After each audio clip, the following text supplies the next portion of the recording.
Hola, ¿qué tal? Te mando un saludo y espero que te encuentres muy bien. El día de hoy te hablaré acerca de un tema bastante relevante, el cual es la teoría cinética molecular, pero enfocada principalmente hacia los gases. Anteriormente hemos hablado acerca de los diferentes estados de agregación de la materia, los cuales son en forma líquida, sólida y gaseosa. En este caso vamos a hablar un poco más acerca de los gases, ya que son especies químicas que poseen, pues, propiedades y características bastante peculiares. Para comenzar, hablaremos acerca de 5 propiedades principales de los gases que los caracterizan y que son bastante importantes tener en cuenta. La primera propiedad que poseen los gases es que no tienen una forma ni un volumen definido. En el caso de los sólidos, nosotros sabemos que los sólidos van a tener una forma y un volumen definidos, ya que sus moléculas van a estar bastante compactas y los espacios entre ellas van a ser bastante mínimos. Cuando hablamos acerca de los líquidos, sabemos que sí tienen un volumen definido, ya que sí ocupan el volumen del recipiente que los contiene, pero no tienen una forma definida, sino que pueden adoptar diferentes formas. En el caso de los gases va a ocurrir que no van a tener ni una forma ni un volumen definidos, ya que los gases pueden expandirse y a su vez no tienen una forma específica, sino que dependiendo del contenedor en el que estén, es la forma que adoptan. Una segunda propiedad es que son compresibles al aumentar la presión. Esto quiere decir que a un gas puede disminuir su volumen si nosotros aumentamos la presión en el contenedor donde está depositado. Esto no ocurre con los sólidos ni tampoco con los líquidos, ya que si nosotros tratamos de añadir más presión a sistemas en donde hay líquidos y sólidos, no vamos a poder disminuir el volumen que estas especies ocupan. Otra cosa es que los gases también presentan bajas densidades en comparación de sólidos y líquidos. Esto está relacionado con el hecho de que son compresibles, ya que para una misma masa de gas, debido a que si aumentamos la presión puede disminuir su volumen, su densidad va a ser bastante pequeña en comparación de sólidos y líquidos que tienen una densidad pues más definida debido a que no pueden comprimirse. También es importante mencionar que los gases van a ejercer una presión uniforme sobre las paredes o, bueno, sobre la superficie en donde estén contenidos. Esta es una diferencia bastante importante, ya que en el caso de los líquidos, sabemos que debido a la fuerza de gravedad, mientras más bajemos o mientras más profundidad haya, ya sea en un recipiente, en la parte más baja del recipiente es donde va a haber una mayor presión ejercida por parte del líquido, debido a que pues su masa está siendo atraída por la fuerza de gravedad y ejerce una mayor fuerza en el fondo de un recipiente que en la superficie o en otra parte. En el caso de los gases no va a ser así, ya que los gases, posteriormente veremos que las fuerzas gravitatorias pueden ser despreciadas y en ese caso la presión que se va a ejercer en el recipiente pues va a ser uniforme en todas partes, a diferencia de en los líquidos que generalmente la presión es mayor al fondo del recipiente. Otro fenómeno muy importante y una propiedad característica de los gases es un fenómeno que se conoce como la difusión. Ese fenómeno ocurre cuando los gases se mezclan de una manera espontánea a una presión constante, siempre y cuando no haya una reacción química. Y bueno, entonces hasta ahora hablamos acerca de unas propiedades, pero vamos a hablar acerca de un modelo o una teoría que nos habla o nos describe mejor cómo se comportan esos gases. Esa teoría es la teoría cinética molecular. La teoría cinética molecular se aplica principalmente a los gases, pero también podemos utilizarla para describir sólidos y líquidos. Es importante tomar en cuenta que aunque la teoría cinética molecular la podemos aplicar a gases reales, hay ciertas consideraciones que vamos a hacer para algo que nosotros llamamos como gases ideales. Los gases ideales son gases a los cuales les hacemos ciertas consideraciones para que cuando tratamos de describir su comportamiento sea más fácil modelarlo a través de ecuaciones. Entonces, la teoría cinética molecular nos va a describir principalmente gases ideales. Dentro de esta teoría tenemos una primera observación que nos dice que las partículas de los gases se van a mover de manera continua, rápida y al azar en líneas rectas en todas direcciones. ¿Qué quiere decir esto? Las moléculas de los gases van a tener diferentes trayectorias, van a ser en línea recta y pueden moverse en cualquier lado. No tienen una posición definida, sino que en todo el tiempo los gases van a estar sus moléculas en movimiento. Y bueno, también nos menciona la teoría cinética molecular que estas partículas de gas son muy pequeñas y que la distancia entre ellas son bastante grandes. Si nosotros recordamos en el caso de los sólidos, la distancia entre cada molécula era muy pequeña debido a que pues estas se agrupaban y formaban una estructura cristalina. En el caso de los líquidos hay un grado de separación más grande que en los sólidos, pero no llega a ser tan grande como en el caso de los gases. En el caso de los gases, las moléculas van a estar muy, muy dispersas y pues la distancia que va a haber entre molécula y molécula va a ser bastante grande.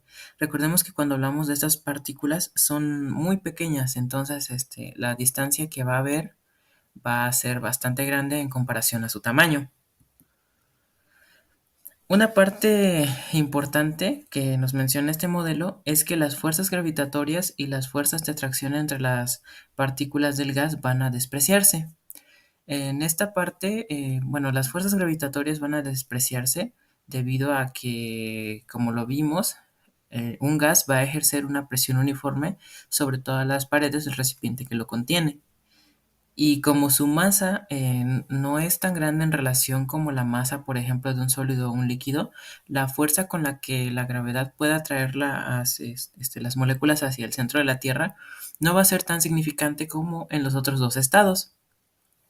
Otra parte muy importante es que nos dice que las fuerzas de atracción entre las partículas de este gas van a ser despreciables.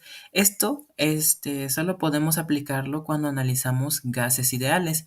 En los gases ideales, una consideración muy importante es que no va a haber alguna fuerza o de atracción que mantenga las moléculas unidas, sino que cada una va a tener una trayectoria independiente y no va a haber una cierta interacción entre ellas. Esto no puede aplicarse ciertamente a un gas real, ya que en el caso de los gases reales, nosotros tenemos entre moléculas unas fuerzas que son conocidas como fuerzas intermoleculares o fuerzas de Van der Waals, y un ejemplo claro son los puentes de hidrógeno. En las moléculas de agua se forman ciertos dipolos debido a la electronegatividad que hay en los enlaces, y estos dipolos generan cierta fuerza electrostática que mantienen de una forma unidas a las moléculas de agua. Esta es la razón por la cual una molécula como el agua, a temperatura y presión estándar, se encuentra en fase líquida, debido a que estas fuerzas son las que hacen que estas moléculas se unan y permanezcan en un estado más junto que en un estado gaseoso. Por eso, a condiciones normales, el agua es líquida. Estas fuerzas son bastante importantes porque es debido a ellas que no todos los gases pueden comportarse idealmente.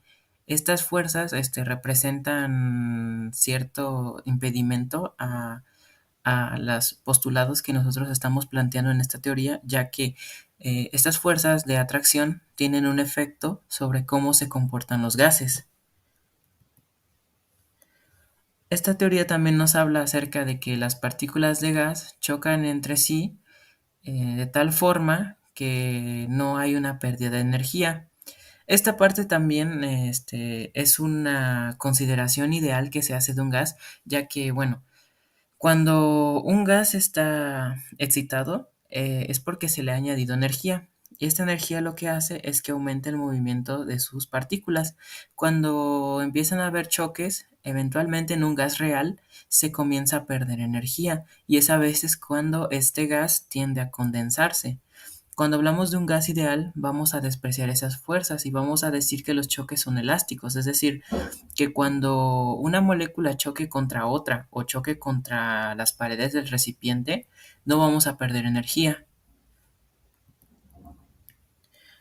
También, por último, esta teoría cinética nos dice que la energía cinética promedio de estos gases va a ser la misma, a una misma temperatura, y que si nosotros variamos esa temperatura, esta energía va a cambiar.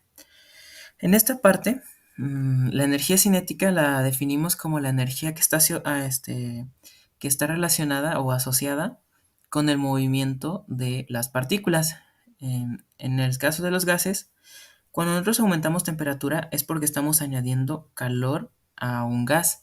El calor es una forma de energía, entonces nosotros lo que estaríamos haciendo es añadir energía a las moléculas de gas, lo cual provocaría un estado de excitación que tendría como consecuencia que estas moléculas vibraran o se movieran mucho más rápido, conforme más calor nosotros aumentemos. Esta energía cinética es la que está relacionada pues con ese movimiento, con esas vibraciones y choques que va a tener estas moléculas con con el recipiente y entre las mismas. Entonces, por ejemplo, en esta figura te muestro cómo hay algunas moléculas de color morado que al aumentar la temperatura están moviéndose más rápido y van a tener ciertos choques entre ellos. Entonces, esa energía cinética, pues, va a ser la misma. Y bueno, siempre debemos tener en cuenta que cuando hay choques hay pérdidas en los gases reales, pero en los gases ideales vamos a considerar, como lo vimos anteriormente, que esas pérdidas pues no son significantes. Ahora, ya hablamos acerca de los gases, pero ¿en dónde podemos ver gases generalmente? Una parte muy importante es la atmósfera. La atmósfera es la capa de gases que rodea nuestro planeta. Está compuesta por diferentes capas que contienen diferentes gases, pero principalmente el aire es el principal componente de esta atmósfera.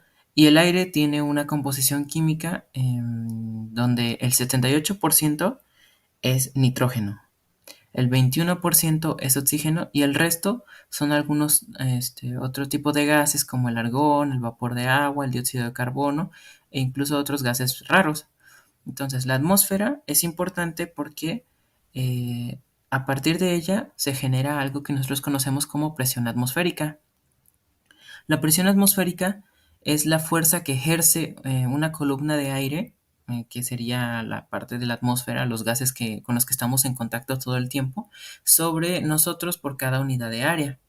Entonces, esta presión atmosférica se debe pues a esa atracción que tiene la Tierra que ejerce sobre esta columna de aire, hacia sí. Entonces, la presión atmosférica puede medirse con ciertos instrumentos conocidos como barómetros, que es como el que te muestro en esta imagen, en donde nosotros tenemos un recipiente en donde vamos a introducir un líquido que conocemos como líquido manométrico. En este caso, generalmente siempre es mercurio, que es de color gris.